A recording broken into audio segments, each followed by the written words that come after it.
poprzednim filmie w kilku zdaniach opowiedziałem o tym, jak zaczynaliśmy z vanlife'em. Jeśli jeszcze tego nie widzieliście, link zostawiam w opisie. Ten film będzie o codzienności, o poszukiwaniu balansu między zwykłym życiem, a pasją, która zaprowadziła nas właśnie tutaj. Na Sardynię przypłynęliśmy nocnym promem z Livorno. Trochę się obawialiśmy, jak Mango zniesie podróż, ale poszło dość gładko. Nasze życie tutaj dzieli się na dni robocze, kiedy pracujemy przez pierwszą połowę dnia, i weekendy, w czasie których mamy całe dnie na wypoczynek i aktywności. W ciągu tygodnia stacjonujemy więc zwykle w jakimś spokojnym miejscu, gdzie możemy bez problemu pracować, a po południu cieszyć się tym, co dookoła. Po paru tygodniach tutaj znaleźliśmy właśnie taki optymalny rytm życia. Naszym celem na te 3 miesiące było znalezienie tego złotego środka. Z jednej strony chcieliśmy objechać wyspę, z drugiej nigdzie się nie spieszyć, co było dla nas kluczowe. To trudne, bo Sardynia jest ogromna. Dlatego stworzyliśmy prosty plan: zimę spędzamy na cieplejszym południu, a kiedy zrobi się cieplej, ruszamy na północ.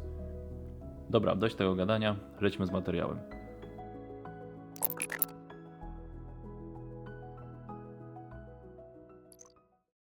Przed chwilą oglądałem film Krzysztofa Gonciarza z Japonii.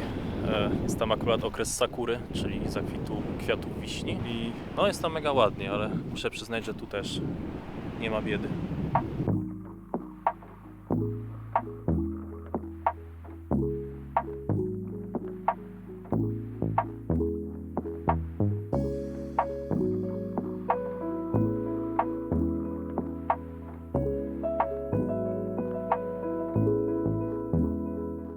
Dzisiaj plan prosty, jedziemy do Sassari, poogarniamy parę spraw i wracamy na plażę.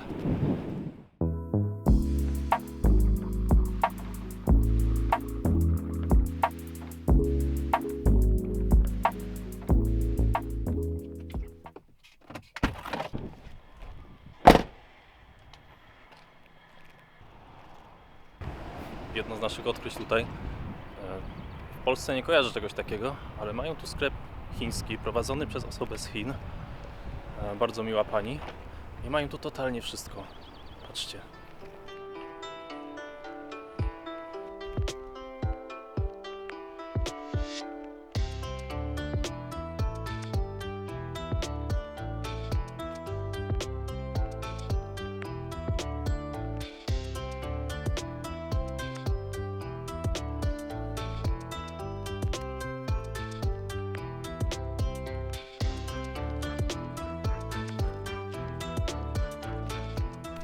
Może ja o czymś nie wiem, ale nie kojarzę takich sklepów w Polsce. Tu jest naprawdę wszystko.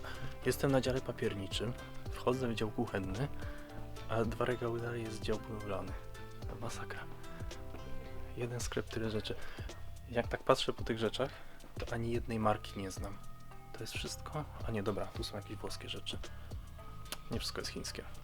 To nie. Ale jest to naprawdę ciekawie.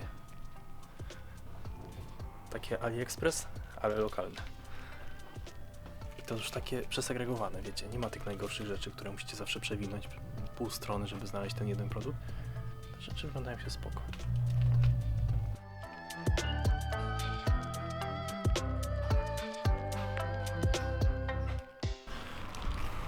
Dobra, zakupy zrobione. Jak zwykle nakupiłem trochę za dużo, ale jest zajebisty ten sklep. 3. raz tu przyjechaliśmy.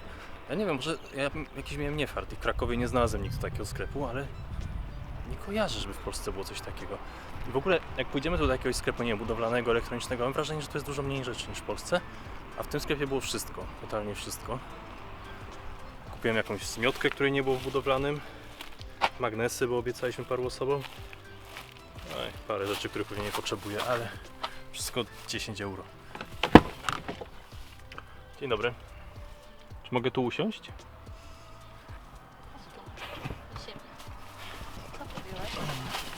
Same ciekawe rzeczy.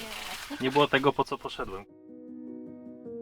Cofnijmy się jeszcze na chwilę o jeden dzień, bo myślę, że warto wspomnieć o miejscu, które odwiedziliśmy.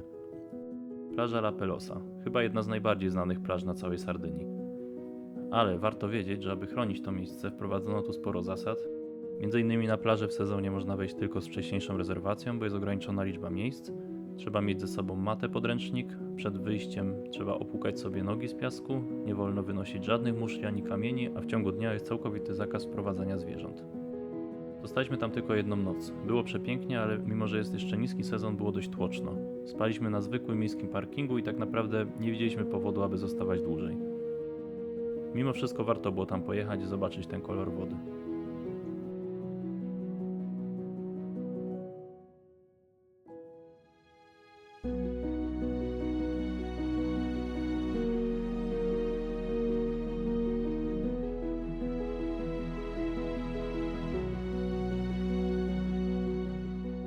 Przyjechaliśmy na pizzę, już raz tu byliśmy i była super.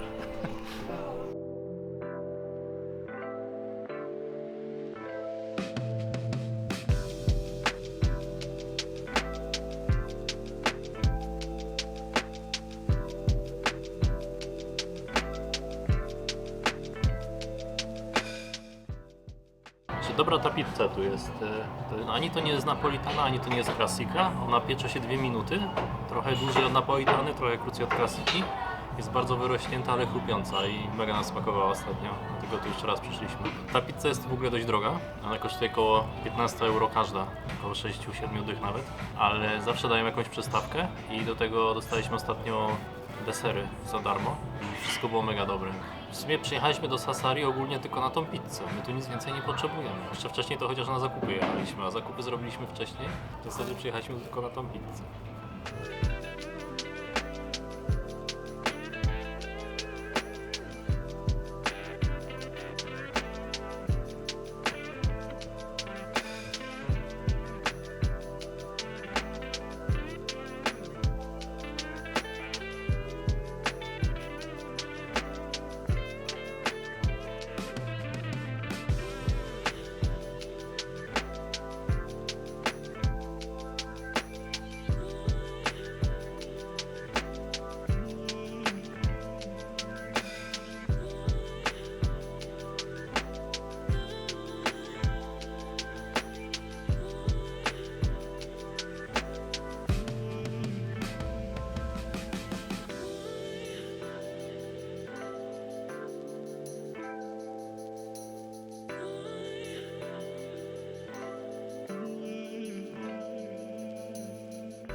W kolejnych 2 tygodniach wydarzyło się coś, co zasługuje na osobny odcinek.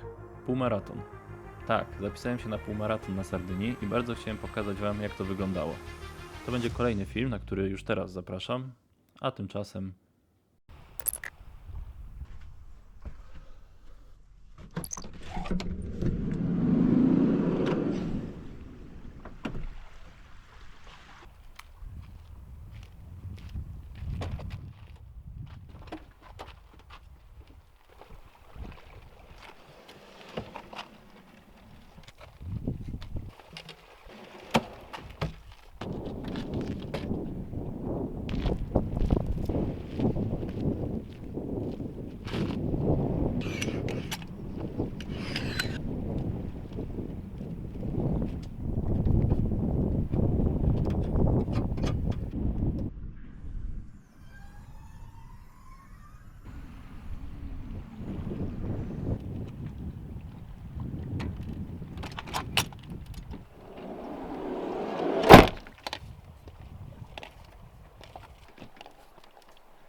Wcale nie myłem paneli, tylko po to, żeby pokazać mój autorski system ich podnoszenia.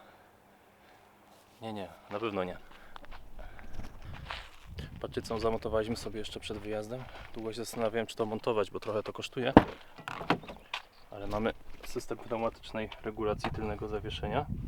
Możemy niezależnie ustawiać ciśnienie w tylnym zawieszeniu, prawą stronę, lewą stronę. I to nam się przydaje w sumie w dwóch sytuacjach. Po pierwsze, jak jedziemy po takim nierównym terenie jak tutaj, to nie boimy się, że zahaczymy, bo mogę podnieść zawieszenie dość mocno do góry, tam chyba 7-8 cm mogę dodać. No a drugie to poziomowanie. W sumie odkąd jesteśmy na Sardynii już 3 miesiące, to nie wiem, może 2 razy wyjęliśmy te bloczki poziomujące najazdowe, żeby sobie wypoziomować auto, a tak to takie delikatne nierówności terenu można spokojnie zniwelować tym zawieszeniem. Albo opuścić jedną stronę, albo podnieść. Także spoko. Nie wiem, czy warte tych pieniędzy, ale przydaje się na pewno. Także jak już to zrobiliśmy, to mocno tego używamy.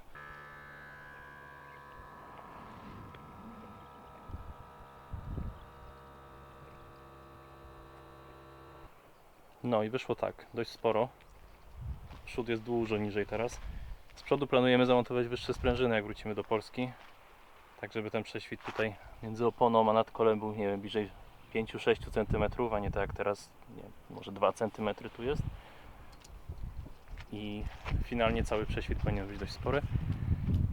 Opony też założyliśmy trochę większe niż seryjne. 2, 4, 5, 7, 5, 16. Przez co też jeszcze ze 2 cm poszło auto do góry. No i koniec końców jest naprawdę spoko. Jeszcze nam się nie zdarzyło chyba, żebyśmy gdzieś nie przejechali przez za niskie zawieszenie. Kierowca już zajął miejsce.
No i dojechaliśmy w nasze ostatnie miejsce na Sardynii, już w okolicach Olbi. Ruszaliśmy z okolicy Chia, gdzie wcześniej biegłem półmaraton, a o tym zobaczycie w następnym filmie. Spędzenie tutaj zimy jest zupełnie innym odczuciem niż w Polsce. Pierwszy raz czegoś takiego doświadczyłem i rzeczywiście jest to spora różnica. Z takich ogólnych jeszcze przemyśleń pod koniec wyjazdu, no ta wyspa jest dość duża, przejechanie jej w całości, tak żeby się nie spieszyć, to 3 miesiące są całkiem dobrym okresem na to. Nie musieliśmy się spieszyć, widzieliśmy sporo, a i tak jeszcze na pewno masę nie wspominaliśmy. Myślę, że wrócimy. No więc ruszamy, jedziemy na prom. Za 2 godziny mamy być już na miejscu. Odpływa o 22. I jutro rano zaczynamy trasę do Polski. No, będzie brakowało tego widoku. To na pewno. Planowałem trochę więcej ponagrywać na tym wyjeździe, ale no jako, że była praca, było sporo rzeczy do robienia jeszcze wokół, to nie udało mi się nagrać tyle, co chciałem, ale jest sporo materiału, także mam nadzieję, że będzie się podobało i do następnego.